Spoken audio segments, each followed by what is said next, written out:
And there's going to be no one solution answer to all the problems the world faces, what the world needs right now, for example. And I say kindness, but the world might need other things along the way. And I use the example of an oppressor. If your country is being invaded, just by being loving isn't going to stop that. However, tactically, if you are being oppressed, if you are being put upon by others or by a nation, I guess you'd say, but if you're being put upon by somebody else and you engage with them with that intensity that the situation is demanding, there is the potential that you are losing a sense of self amidst that.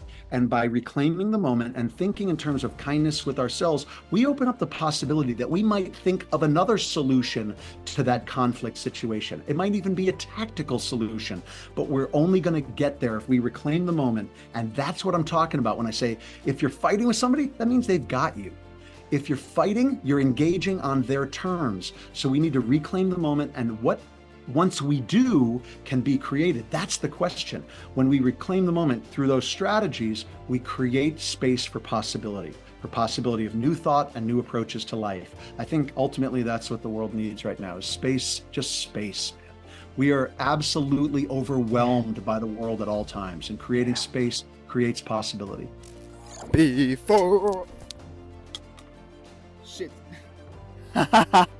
Now my crystals was falling down. Damn. After the 5th try or so to make this intro. Just a few things before we start into today's video. First, I want to announce my holistic awareness workshop.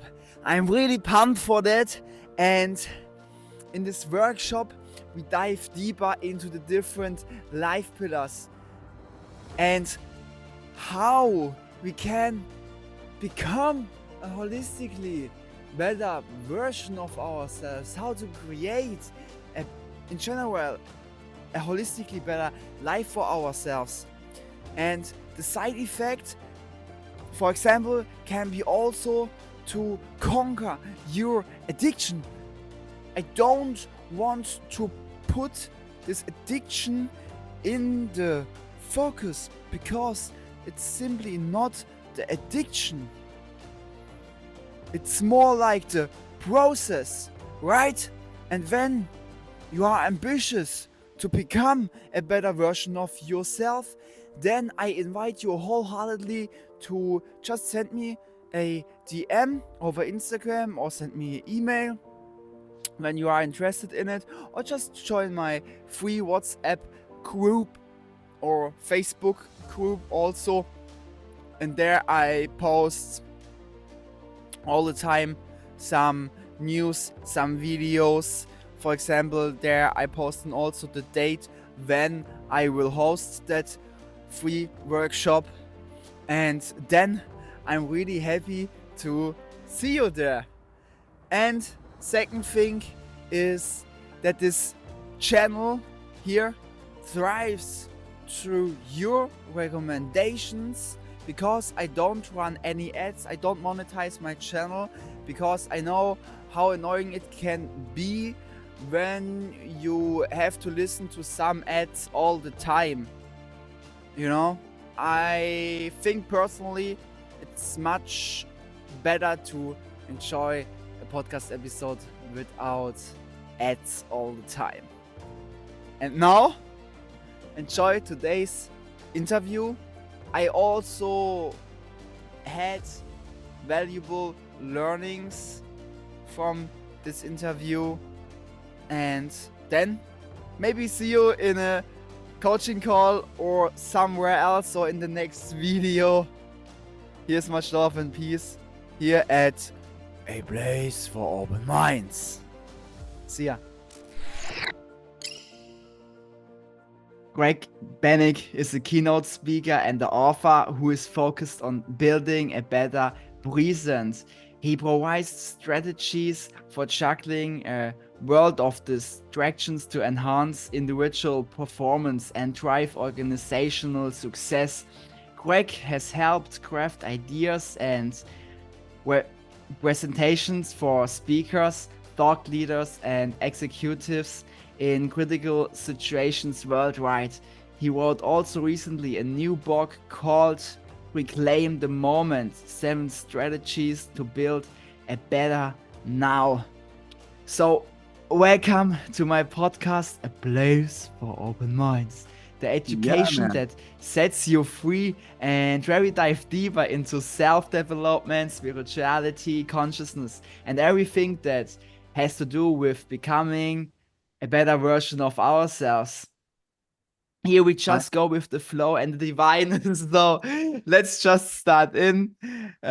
Yeah, with the first question. Who are you, Greg? I think it's a really deep question. It can be also, yeah, really spiritual. And for me personally, I think this is a question uh, that's ongoing, right? So we always find something new on ourselves within the self-development scene, etc. So yeah, I'm really excited for this conversation. I'm really, really thankful that you are here, that we can produce together a powerful and impactful episode. So yeah, I'm really curious about it. Who are you?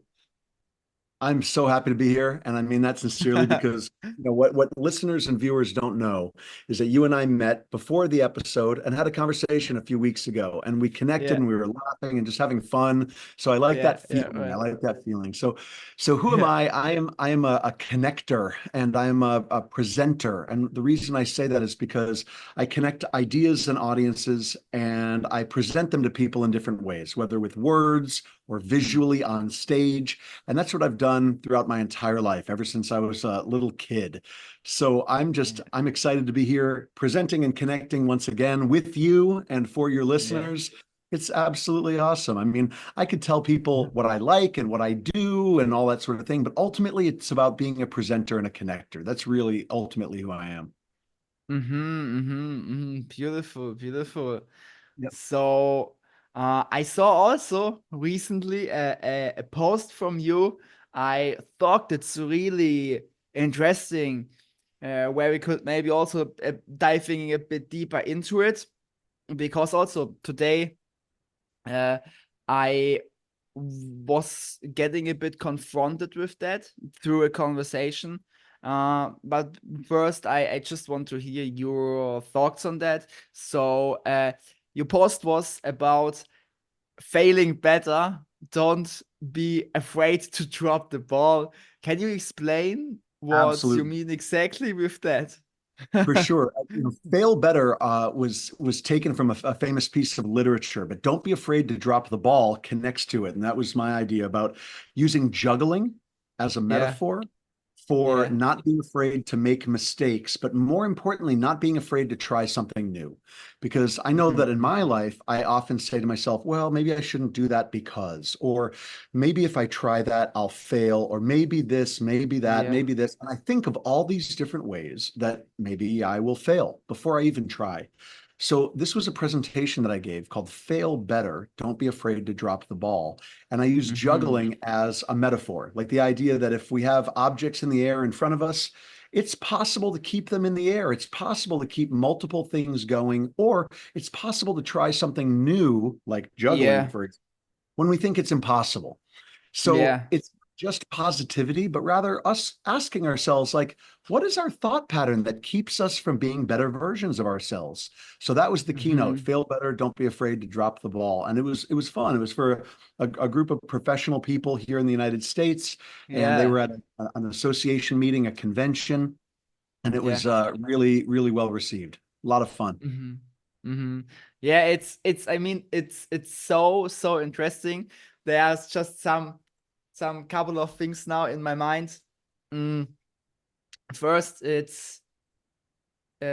it's so interesting with failure, right? Because we really learn also with failure, right? Right? When we just uh, fail over and over again, we eventually learn from the process, right? When we make it next time better, then we learned, right? Evaluated knowledge, and uh, I think also. I talk also sometimes, about this whole system. It's really interesting how this whole system is built. So I mean, we give also our impact. Every individual gives his impact, right? And what I realized, and it's just my view, so maybe some people has other view about it. It's their truth, right? But for me personally, I really feel strongly that when we grow up, especially then also in this primary school system, the standard school system, we get trained, we get conditioned subconsciously that it's bad to make faults, right?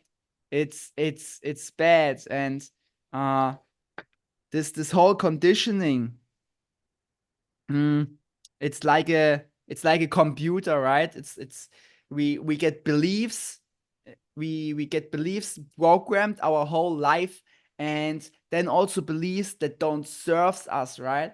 And anyway, this education, this I think we really need to change this education system, education system that really helps us to build our dream lives. So what's your take on that?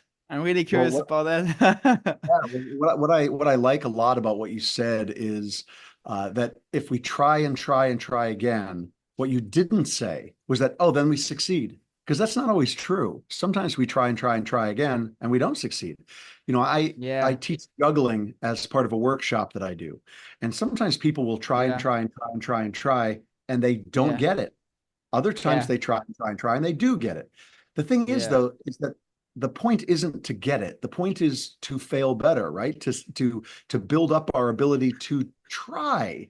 And I think that's really important. So when yeah, people are trying and trying and they don't get it, they still walk away and go, "Oh, that was cool. Okay." Because they tried something. They tried to go for it and they have that sense of yeah, self-confidence now. And that's really cool. They don't have to yeah. succeed at what they're doing. They just have to learn to try better. So, and Mm-hmm. that's true for me too, meaning I need to Yeah, do that too. So in that yeah. workshop, I'm learning too all the time. In addition, I think that there's something that I told my audience that day about failing better and making mistakes. I said, if you're a rocket scientist or a brain surgeon, forget everything that I'm saying right now because you can't make mistakes when you're a rocket scientist or a brain surgeon. Everybody Yeah. else can make mistakes from time to time, but rocket Okay. scientists, brain surgeons not allowed. So I think that it's important for us to recognize and remember that Mm-hmm. when we're going to try something new, and I use juggling as a metaphor for this, when we're going to Yeah. try something new, the trying is the thing. The succeeding isn't necessarily the thing. The trying and learning about ourselves as we're aiming towards success, that's really what Mm-hmm. it's about. Ultimately, there's lots of things that we won't do correctly. Ultimately, we're mortal creatures. We're not even going to live successfully forever. But I think Yeah. that doing it better along the way, that's really important. Mm-hmm. Mm-hmm. Mm-hmm. Yeah, there's also this quote. How is it going? How is it? Uh, you need to enjoy the way. The way is the goal, not the goal itself, right? Yeah, And I think it's really important. Absolutely. I also realized that within these approximately 5 years of self-development, intensive work with myself, and in the beginning, I was so much focused on the external, on all these external goals I want to have. I want this and this car. I want a lot of money. I want this huge house, and so much in the external that I really forgot to really live again and enjoy this way, enjoy the process, enjoy every aspect of that whole self-development, right? And uh really be, yeah, here in the now, and what you talk also about in your book, so we can dive also later into that.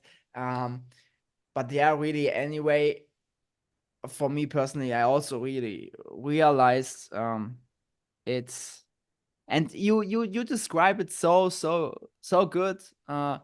really also enjoying this failure, right? And really have a better view on it. So because Yeah. also much people, they have something in mind, they want to create something, like for example now a podcast like I do, or yeah, something like you do, becoming keynote speaker, making that but then they just give up, That's right. Yeah, so they just give up. fast within the Yeah. first month, or going in the gym. Yep. So, yeah, by the way, I don't wrote me this down for a question, but anyway, as the listeners know also, as we talked earlier before, let's just go with the flow. And I agree. yeah, And you know what the thing so is that what's important to remember is that I'm not a guru or a god. I don't have all the yeah, answers. I need to go to yeah, the gym more often too. And there's lots yeah, of times where I say to myself, "Oh, I'm going to go to the gym," and then I don't. But you know, the yeah, book is about building a better now, right? And reminding yeah, ourselves that we can do better to create the future that we want. We can shift our perspectives and our mindset. And I say that not from the perspective of I do it right all the time, but rather yeah, we're all doing it wrong all the time. And that's okay. We can do yeah, better what we're doing. We can definitely do better with what we're doing. And that's the point yeah, of the juggling metaphor. You're not going to get it on the first try. You're not going to get it on the 100th try, maybe, but keep trying. Writing a book is the same way. When I started my book, I had a sheet of mm-hmm, paper basically that was blank. That was it. mm-hmm, And I started writing down yeah, ideas. And now it's this 200 something page book. And there were yeah, hundreds of times where I thought, I'm not smart enough. I'm not good enough. I don't know what I'm doing. What is this? Where's this going? Am I ever yeah, going to have yeah, a book? okay. And then 2 seconds later, oh, this is awesome. I know exactly what I'm doing. This is tremendous. Let's go. But you can't quit. You said you Yeah. can't quit in those moments where you think, I'm completely foolish. You have to just stay with it because a moment later, you're going to think to yourself, oh, I got this. So you got to stay in the process. Mm-hmm, mm-hmm. What's your best tip to really uh don't give up, on Yeah. your tree, you know what I mean? It's It would be very easy for me to just say keep going, but when writing, that's what you do. Meaning that if you're sitting there and you're sitting in front of the yeah. keyboard, you haven't typed anything all day, and you think to yourself, I don't know what I'm doing. You just have to keep going. You have to start typing. And there were times where I would set a timer for 10 minutes, 15 Yeah. minutes. We just start typing. And sometimes it would be terrible. Yeah.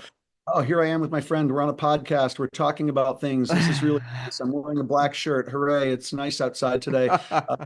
It just it's nothing, right? But then Yeah. eventually, all of a sudden, you're typing, yeah, my friend has a Yeah. cool background, and the nature of communication is really important to me. Boom, go. That's the starting sentence. The nature of Yeah. communication is really important. You would have never gotten there. You would never have gotten there unless you just started typing and keep going. So in the moments of self-doubt, you have to get off the couch and go to the gym. We all know that. But in the moments of creativity where Yeah. you're having self-doubt, you just have to dive in and do something.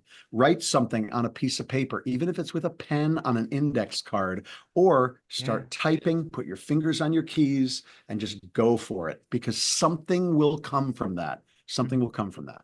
Mm-hmm, mm-hmm. Yeah, when we talk now about writing, for example, also, I mean, there are different ways for different tasks to do, right? For example, Absolutely. with me, with the fitness, with the gym, uh, in the beginning, sometimes it was difficult for me to go, but now it's difficult for me to don't go because I Yes. just love it so much. Yeah, And good. that's also with the uncomfortable, going over the uncomfortable. And when it's about writing, you said something really really powerful. Mm, just keep going and just start, right?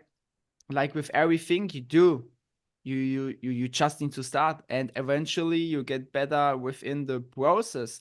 Maybe a bit slower than someone else, or maybe also in some other areas a bit faster, right? But you just keep going, and you just start also. And for example, with writing, I started now also my own newsletters. So I want to put out every week a newsletter. And I experienced this also with myself, for example, that some days you just sit there and then you just think, damn, I can't focus. I am what is now with me? What I saw, and then maybe just starting to write something. Maybe also when it's just surface level, like you said now, the weather and the background and so. But then eventually you come a bit more in the flow, in this flow state, and really be here in the now. And yeah, then it comes like a wave. It comes like a wave. I write about it in my book. I call it the sine wave of creativity, about how Yeah. sometimes, let's say you start here, and this is the Yeah. starting point, and up here is where you want to get to, and Yeah. you think, I'm amazing. I don't know what I'm doing. This is going great. This is terrible. I have no clue what I'm doing. You know what I mean? And back and forth, back and forth. But if Yeah. you jump out of the process, you're done. If you stay in it, you'll keep moving along that sine wave. So, and the thing is, it's true for the gym, it's true for writing, it's true for if you and I want to learn how to speak Chinese, it's true for Yeah. anything. You know, Yeah. if we just start and stay in it, even a little bit. And you had Mhm. asked, what kind of ideas do I have to motivate myself? And again, I'm not an expert at motivation. I'm an Yeah. expert at process, without a doubt. The motivation part is hard. We just have to train ourselves to say yes, the same way that you've trained yourself to lift weights. I've trained myself to juggle or to use words, whatever it might be. We have to at least dive in. And once we dive in, that process of doing becomes easier. Like you said, it's hard for you not to go to the gym, but Exactly. you'd never get there. You'd never get there without that, just forcing yourself to do it, like hands on your keyboard and just writing. Yeah, sometimes you just have to force yourself to do it. Yeah. Even last night, I was walking out of the gym, and it's 9 o'clock at night, and a guy was in Uh-huh. the elevator with me, and he said, Yeah. just got to do it. We just had to come here. I was like, yeah, I just have to come here. He's like, I didn't want to come here tonight. I'm like, me either. I didn't want to come here tonight. But then you're happy that you did. It's the same Yeah. thing with learning something new, trying a new skill. You just you gotta step into it. And not to sound like a motivational speaker, but by stepping into it again and again, we retrain the part of our mind that says no. And I think it's really important to do. Mhm. Yeah. Earlier you said also something with you sit there and then there are these negative thoughts, these intrusive thoughts, right? And some minutes later, maybe they change, but it's not that fast with everyone. Some No, people struggle really much, maybe even the whole day with it, and then totally. it's like a spiral. And I experienced this also with myself. Then I come in this victim wall. Why that happens to me? Why this, and I'm so bad. I'm so, I am. And then there comes all these negative things. All the But time. you need to train yourself. You need to really train yourself to love yourself much more, right? Because everything is about energy, frequency, hold the frequency high. So do you experience this also earlier, maybe in the past, more than you experience this now, because All the time. now you can control yourself a bit more, or control, but you know what I mean? I do. And well, here's a thought. Yes, all the time before and all the time now, because Yeah. as you do more, then you have more opportunities to say no to yourself, right? So if you're not doing much, yeah, it happens all the time. Well, then when you're doing more things, you have more opportunities to say no. So you constantly are going to find that this is true. And a couple of practical thoughts I would say. You mentioned Mhm. before that sometimes people don't just have that shift in their mind within 1 second or a minute. Some things that you can do if you're trying something new and you're running into a roadblock, change your environment. Meaning, let's say I'm trying to fill up this card with words, right? And I can't think of anything. And I'm sitting at Yeah. my laptop like I do all the time. Get up, get away from the laptop, walk across the street and sit down on the sidewalk, whatever it might be. Change your environment. Go look at something new. Go absorb new surroundings. That can be a way to help inspire your brain. And if the thing Yeah. that you're trying isn't working, I would highly suggest stopping for a few minutes, not quitting the process, But I find when I'm juggling, if I'm trying to learn a new trick, not to show Mhm. anybody, not for an audience, not for a show, just for myself, if I'm practicing something and trying something and I can't get anywhere, I stop for a few minutes, not Yeah. for the day, but I stop for a few minutes just to shake it out, do something different for 3 minutes, 5 minutes, 15 minutes, Mhm. and then I come back to it. And I find sometimes that there are breakthrough moments when you take a break and get away from something that's been challenging for you. Mhm. The key is to stay in it. If you walk away and give up completely, then game over. But it's about staying in the process, just shifting your environment, trying to take a break for a few minutes. Those things can actually Mm. help you stay in it. Yeah, you said something so powerful also. For example, change your environment. So I have now in my mind, environment can mean different things. Uh, but it would be really interesting to know from you what do you think about it. So first, how to change your environment, and what means environment, or first what means environment, and then Yeah. maybe eventually how you can change it. It's depend on what do you mean exactly with environment. Are there different uh meanings maybe also? Yeah, for sure. So, the environment is where I am, right? It's the four walls around me, it's the roof, it's the sound of the refrigerator in the distance, it's whatever it might be. It's the Yeah, door opening and closing, whatever people are experiencing in their physical environment. But it also means yeah. the influences that are coming in. So, for example, if my phone is constantly chiming, Mhm. that's contributing to an environment too, right? The bing, bing, bing. Turning off the phone changes my environment. Getting out of these four walls changes my environment. Breathing some Mhm. fresh air for a minute changes my environment, right? And I Mhm. think that when the physical environment changes, but also the influences from the digital environment change, there's a lot of potential there. The digital environment can be really uh, confusing. It can definitely be distracting. It can be overwhelming, and it can be diverting from what we want to do. We feel that if we have music playing that might be inspiring, turn it off. Try something new. Go sit in a park and see how well you write when you're listening to the sound of trees. See what happens then. Maybe go be around people if you're used to being by yourself all the time. Sit in a really noisy, busy cafe. Maybe that's something that you can try and see what happens then. Changing the physical environment and also the digital and even to the analog environment that we're in can be really helpful and really important. So those are some thoughts for sure. And this is really, really interesting. And on my thought personally was also the people, you know. So when I hear environment, change your environment, I personally count also, for example, the people I spend the most time with, right? Or just what I consume on a daily basis. If it's the nutrition, if it's like you said, the digital, and or just news, if you look mainstream media, etc., etc.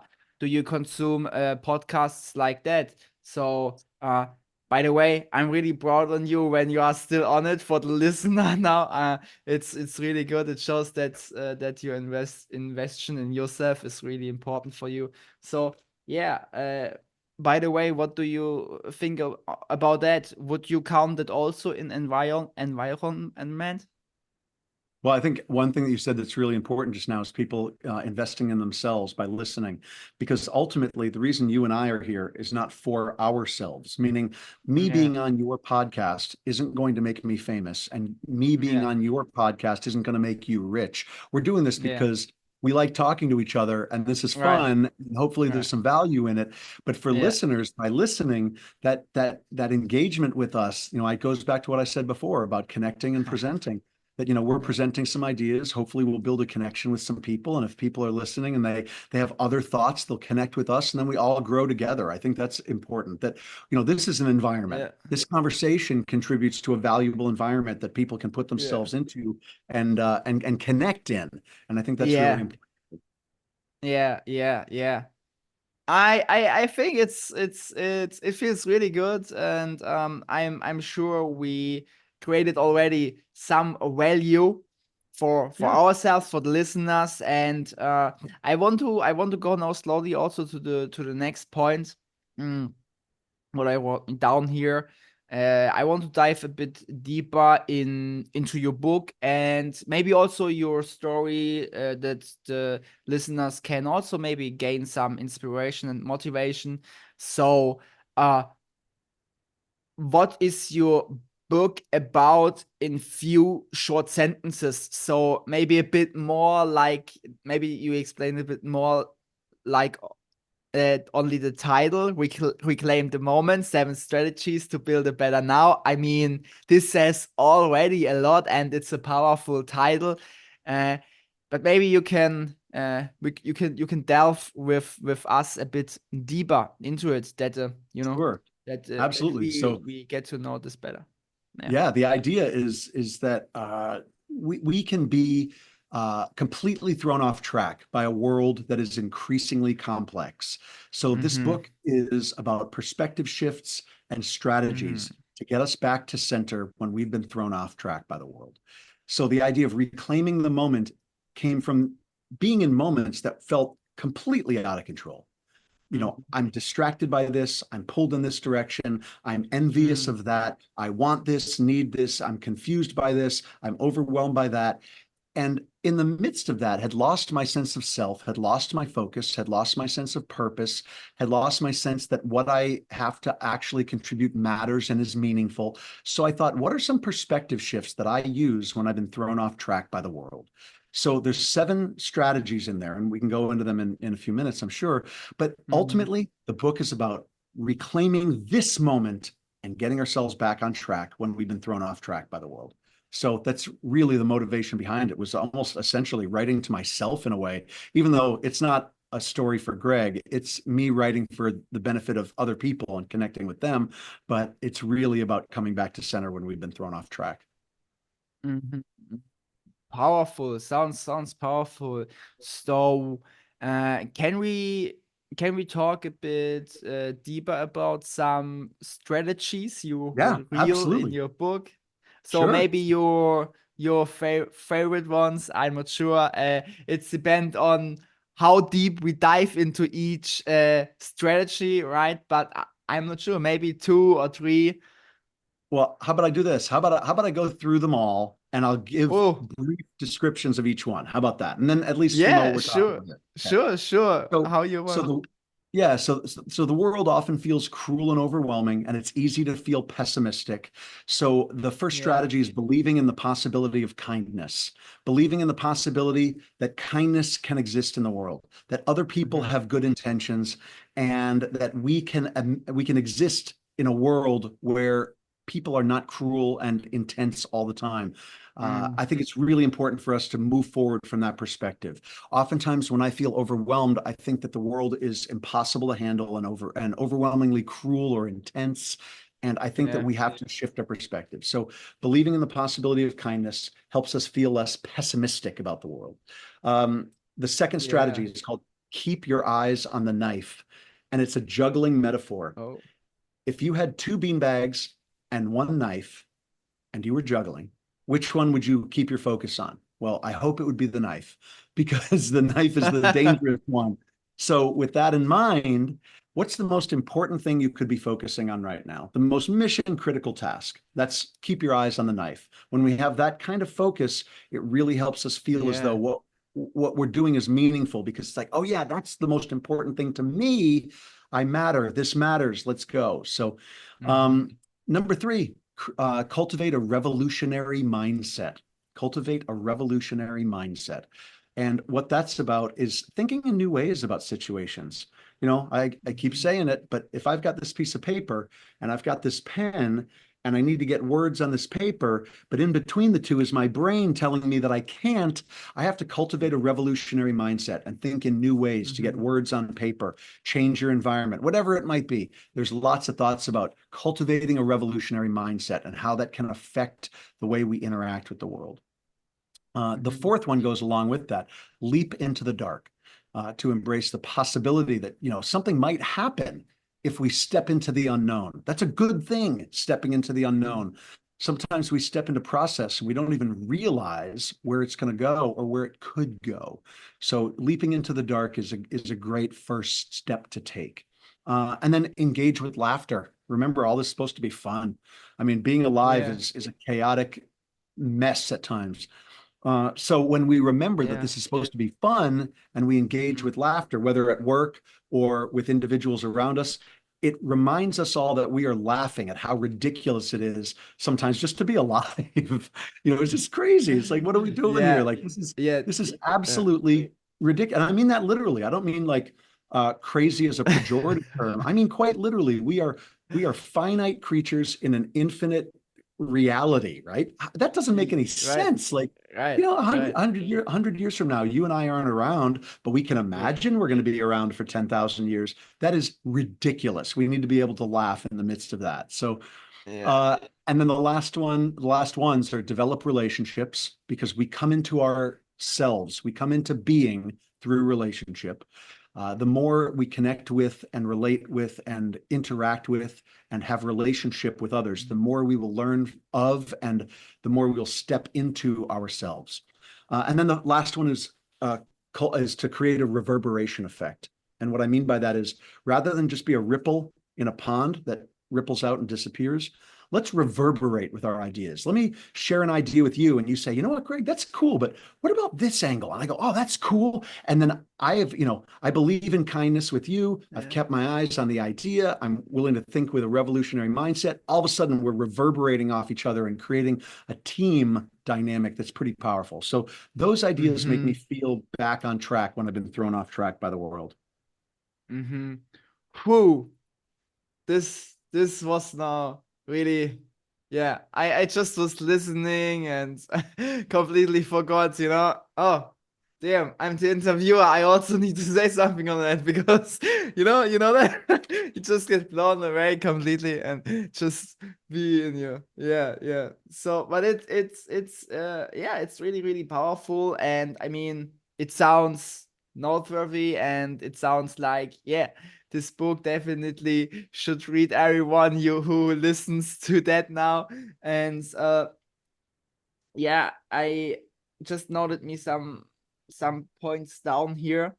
Mm, First thing is center, and I'm not sure how we can say that. So I'm not sure how much spiritual you are, really, how deep you are into this spirituality. um but center, I think it's a really an interesting word. uh but yeah, I would like to, I would like to hear your perspective on that. How how how do you explain center, Meaning finding getting back back to to center. center, Yeah. really? So Yeah. Yep. yeah. Center's a couple different things, and returning back to center for Mm, me means returning back to a place where I can focus, where I mm, feel as though I matter and I am doing things that are meaningful, where I mhm. am not thrown off track from where I wanted to be in two, three, four, five, six, 10 different directions that aren't what I Yeah, originally intended. That's yeah, okay in terms of process. Once again, here comes the business card, right? If I pull out this card and I say, there's nothing on the card and I want it to go this way, and instead it goes this way, that's fine in yeah, creative process. But in my yeah, life, if I'm feeling confused because all of a sudden I'm paying attention over here at what that person's doing, and I really wish that I was like them, and I feel bad about myself because they've got something I don't have, and their life on social media looks so good. That's not the centering that I want. I want to stay on track. I want to stay mm, in a realm of experience that mhm, I feel as though I am connected to, that is meaningful to me, that is mhm, nurturing for me. That's what I mean by mhm, center. It's not really spiritual, mhm. but I see where you're coming from. And I do have in Yeah. my distant past, I have quite a spiritual background where I used to think Yeah, about these things all the time. So some of those yeah. motivations probably have lasted through the years. So Okay, okay. Yeah, yeah. So because I'm all about, mind, body, and soul, because I strongly believe it's really important to balance all to we, right? And I think your definition, your explanation for center is really really good.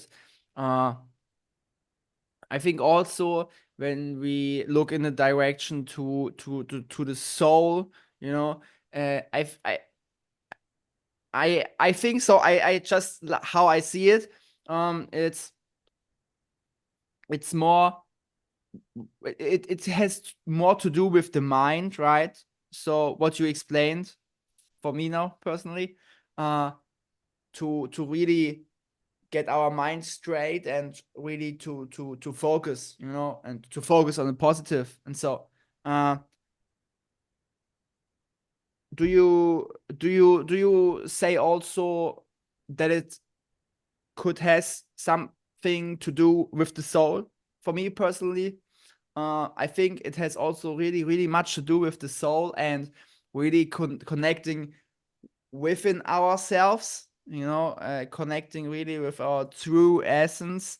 And I think it's also a bit connected to the first question I asked you: who am I? Who am I really in really core essence? And like we made also in the beginning a breath work and some prayer, and to just create the space for our conversation.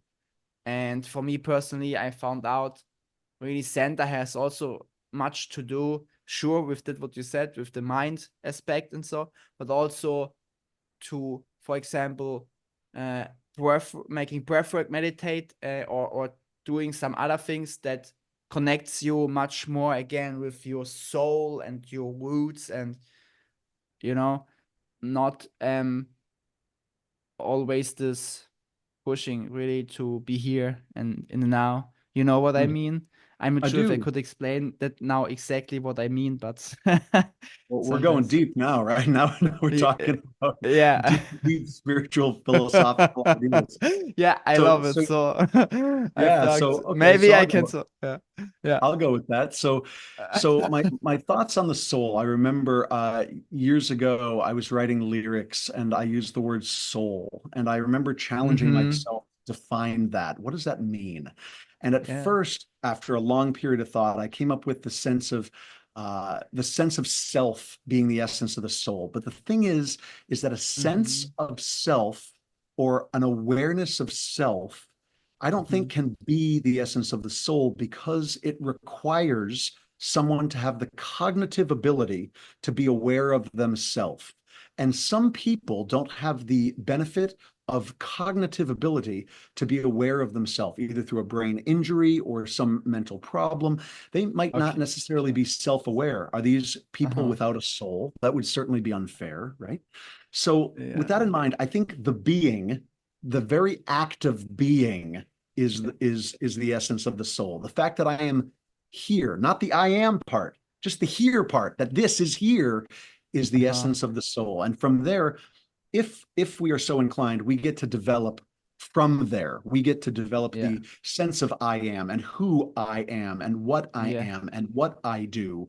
But Yeah. it doesn't require an awareness of that because that would take out of the equation those who are in a coma or those who have had a Uh-huh. traumatic brain injury Mm-hmm. or who, for that matter, are unconscious, right? These people, it would be Mm-hmm. unfair to say they are soulless. So, with Mm-hmm. that in mind, from a standpoint of and we're talking now about ontology. The we're talking about Okay. the philosophy of being. Yeah. Let's go. So, Let's with go. that in mind, with that in mind, I think that being in the world benefits from centering. Being in the world benefits from a sense of centering. My being in the world is so easily thrown off track by influences from other people that Mm-hmm. I am being better. I am being better in the world when I focus, or I am being better in the world when I think with my own revolutionary mindset. I am being better in the world when I'm laughing. I'm being better in the world when I'm in relationship. The very act of being in the world is enhanced by the things that we're talking about here today. Mm-hmm. And I think that if I was going to talk about the soul or any such thing, it would start from that standpoint. Mm-hmm.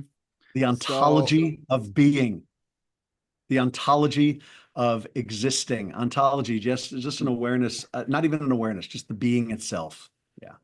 okay, yeah, this is also okay, this is also a powerful explanation. So we really dive deep. Sometimes maybe you know that also there comes a couple things to mind, and then you really need to think, okay, what do I say next now? Because that I don't forget the other one. I'll just sit here. I'll just Because sit here sometimes laughing at. Yeah, I'll just sit here laughing at myself for a while, and you can think about what you want to say next. I'm just thinking about just how ridiculous it is just to like go off on trying to yeah, figure out what does yeah. it mean to be? I mean, what does it mean to be? What We could talk about this for the next 30 years and not finally understand it all, you know? We're trying to do it in yeah. 30 minutes. It's like Yeah, this is yeah, yeah. ridiculous, and I love it. Yeah, I love it. Yeah, yeah, exactly. And I mean, this, I think this is such important topic, really, to be here and the now, and have fun, right? And have fun Absolutely. on the way, right? And yeah, you said now also something with yeah, the being, right? And with thinking, and mm, yeah, now I thought again about the ego, right? So my definition about ego is we have a healthy ego and an unhealthy ego, and uh, it's depend on with which ego we define ourselves more each day, right? Or we choose each day to define ourselves uh, much more with the healthy ego or much more with the unhealthy ego. And I think this has also more to do with thinking, uh, and therefore it's also much the mind part. You know what I mean? And when we go a bit deeper into the soul again, so and center, then I ask myself, maybe when this concept is right, that we are all one, principally, all one big consciousness, and we, maybe it's not true. I think also that we are all individuals, right? And that both is kind of right, but when we dive a bit deeper into that lane with the soul, uh, then we identify ourselves less and less with this ego identity, right? Doesn't matter if it's the healthy or if it's the unhealthy ego. We we we start to think less and be more in the here and the now, and then it's again connected with the mind and also What's with an the body. example? Everything What's is an example? connected. Yeah, what's an example of a healthy ego and an unhealthy ego? Can you give me an example of that? Yeah, sure. So I need to think. For example, when you do now something, right? There are a lot of examples. So let's say in the fitness scene, right? So you make fitness. You start to make fitness. In the beginning, for example, I made it much more with my unhealthy ego, with this ego identity that had a lot of traumas, bigger and smaller, and also within the time now, it shifted a bit more to my healthy ego, that I don't make it even more uh, with the priority to build muscles, to get big, and to look good. And so it changed much more because of the internal, right? Because I want to feel good. I want to go in the uncomfortable. But okay, now fitness is not really much uncomfortable anymore because I made it so often, right? It was getting to the comfort zone. But anyway, it's more with it's more for the internal state, right? And it's also about the intention. Why do you make something? Why do you, for example, record now a podcast episode? So what's your intentions with it? I mean, you have a couple of intentions, right? You have also, each of us has also a bit of ego intentions, right? Always. Everyone. No one can say no. I don't have It's any not about me. ego attention. It's not about It's me. not. No, it's not about me. It's sure. I mean, the bigger why, for example, is also why I make that, to expand, to ways to help raise humanity's consciousness. So that's, for example, one of my bigger whys why I make something like that. What's my intention behind it? Sure, I make my coaching program also really to help people transform their lives, etc., etc. And then there would be also, again, a bit of an ego intention, because I want to live with more freedom. I want to be able to travel and work. So, but I mean, there's nothing bad on it, right? It's more bad when you don't develop yourself, when you don't come in contact with your soul, with your heart also, when you make something that is not really with heart. For example, like, and I need to be careful what I say now, because of some big institutions and some powerful people in this world who has the wrong intention for some humans like us. It's how I see it. They don't connect it so much with the heart, and they have more a bad intention, right? They just want to sell a product that is not good for you, and then they make it with the wrong intention, and that's more the unhealthy ego. So this was now a bit longer explanation, but I hope this was kind of understandable. Well, I think that you make a good point about the unhealthy versus healthy, meaning there's something in it for us about our conversation, meaning I get something out of this. I get something to post. I get something to talk about. I get to feel as though the things I'm saying are meaningful enough that you took your time to interview me. I get to think that people are listening because we're important on some level. All that could be seen as unhealthy, but at the same time, we're balancing it out with the fact that you and I are insignificant at the end of the day. Like, I mean, really, like at the end of the day, like seriously, like the world is not going to remember this conversation in 150 years, right? Who knows if they're even going to remember what Zoom is in 150? It doesn't matter. Who knows? What matters is us being in this moment, sharing ideas that we think are important about exactly what we're talking about in the book, and coming back to center in the midst of a world of distractions, taking the time to develop a relationship, to appreciate one another, and to be present and feel as though we are amidst something meaningful and that we matter. I think that's really what it all comes down to at the end of the day. And we don't matter because we're so important, and we're not. We don't matter because we are centered in the world, right? Like the sun and everything circles around that. No, it's just we matter because we're putting something out there that's meaningful to us, and that makes us feel good, which is great. Unhealthy or healthy ego aside. Yeah, exactly. And I mean, the most important thing is that we do something that is impactful in the lives of others.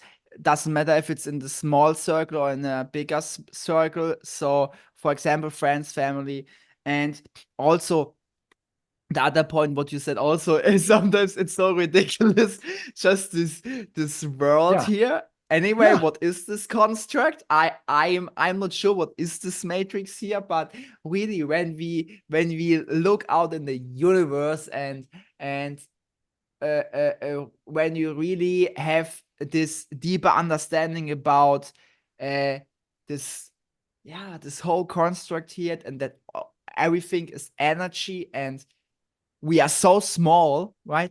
It's just our small ego that thinks it's big. Look who I am. Me, just me. And I'm, so I think it's balance. It's balance. It's It everything is. is balance. It's about finding the balance, between, Yep.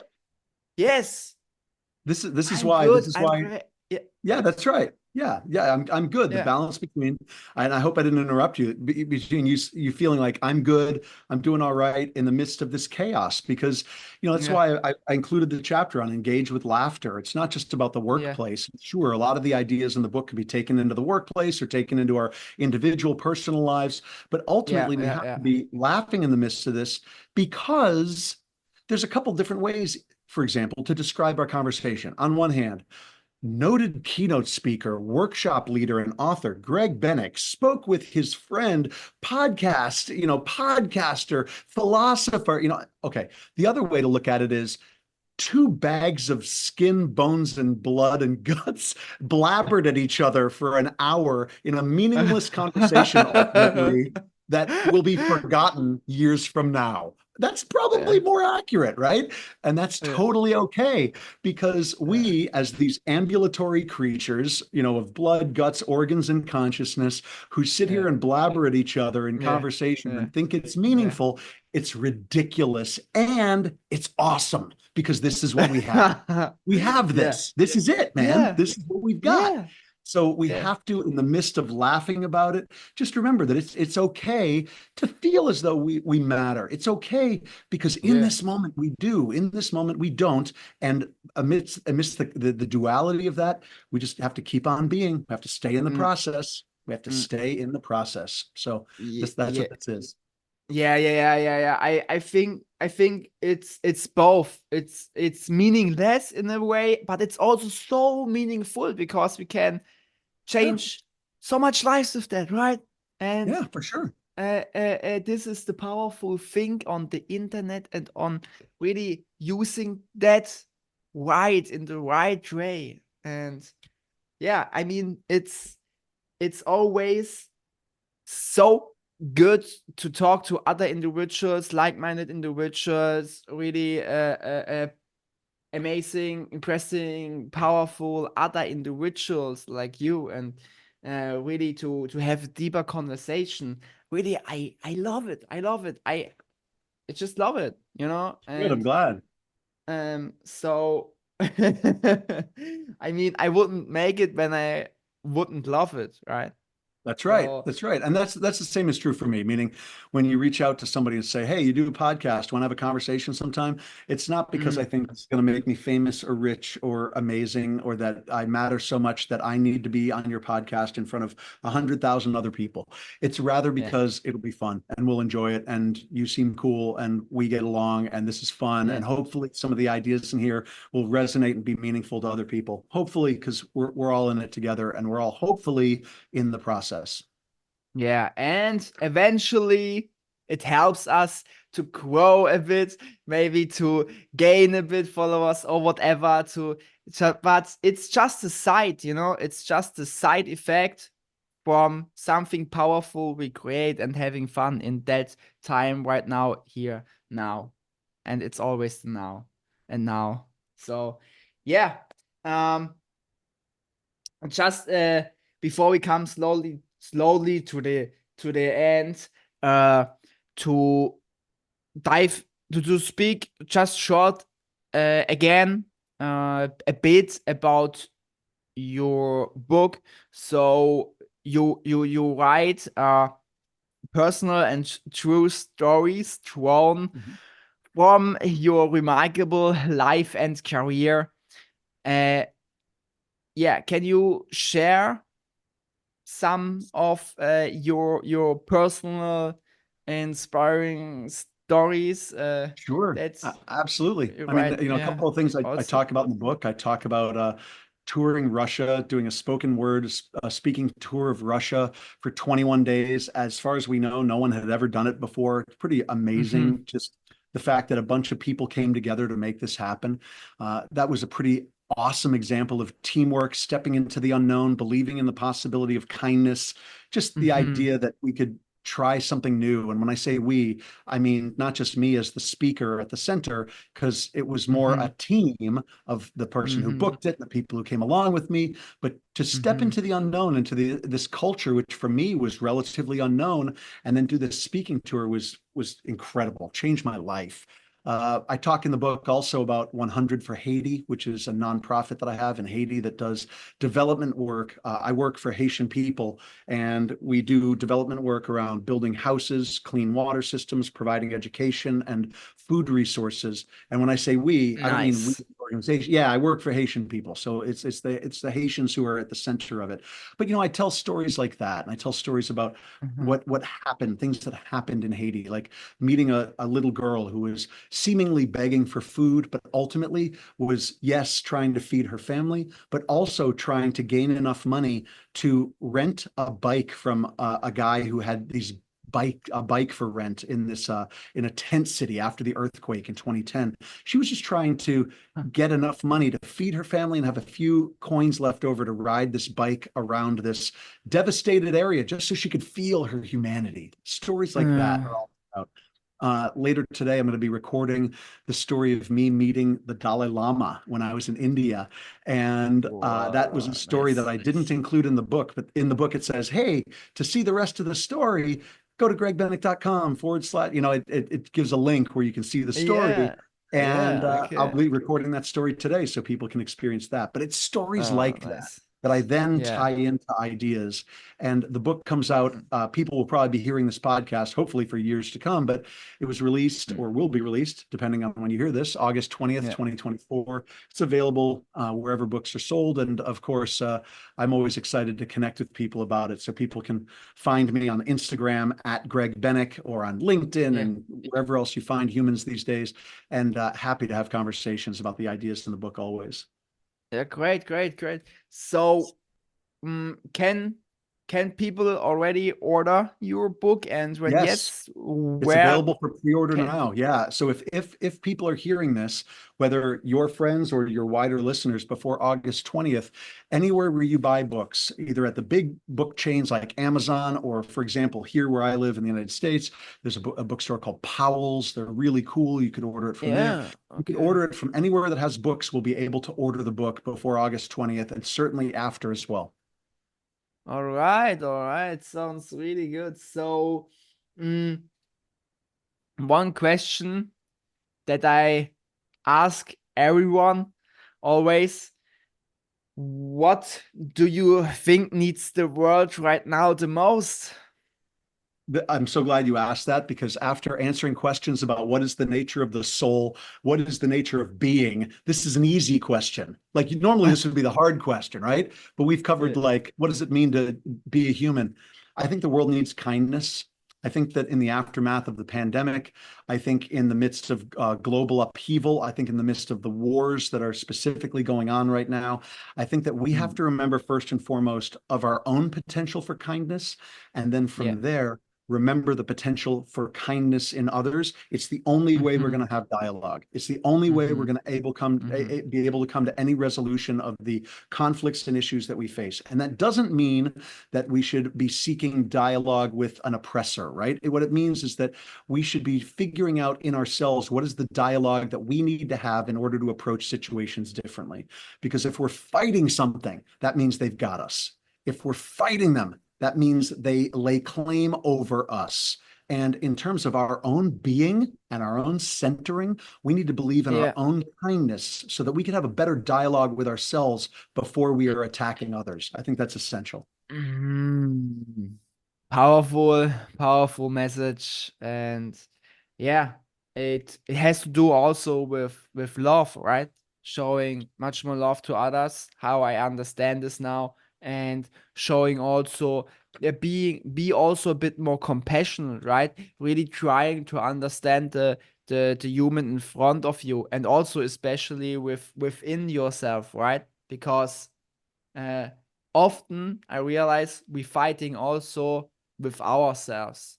A lot, simply when it's with this intrusive thoughts we have, with these negative thoughts, and making ourselves down, being in a lower frequency, and identify ourselves with that negative emotions.